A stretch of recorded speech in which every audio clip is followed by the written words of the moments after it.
first line, sometimes it seems that the most important quality an architect can possess is optimism.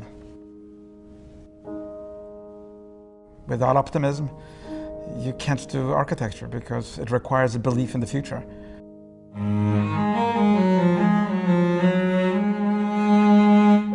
I wrote the op-ed because at that time when I first began, and even in the midst of designing the master plan for Ground Zero, there was so much controversy. What people wanted to rip the master plan to pieces.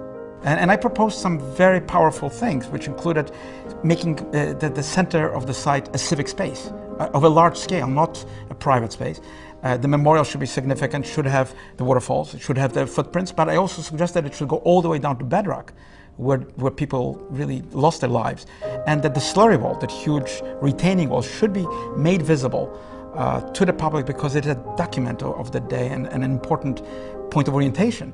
I also thought that the buildings, I didn't propose one tall building or two tall buildings, but 5 buildings to stand occupying those 10 million square feet of office space to echo in their positioning in the grid as a spiral form the torch of liberty in Lady Liberty's hand.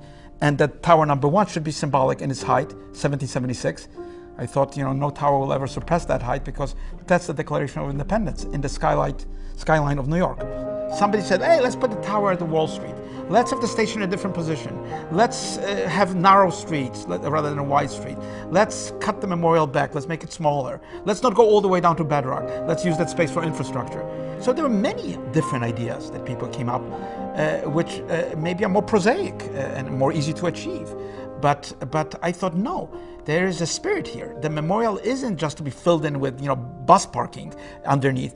People should have the sense of the verticality and the depth of that event. So that was really, there were many arguments, and believe me, as many arguments as there are New Yorkers.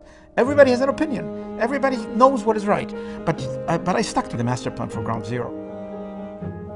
I think the response to the op-ed was good. I think people started thinking, yes, maybe Mr. Libeskind is right. You need patience. You need time. You need kind of a resolve. And now when I meet all the partners, there is a joy in the fact that the plan is being implemented, and people will be soon able to enter the memorial, to look and to see really something positive coming out from this really tragic event.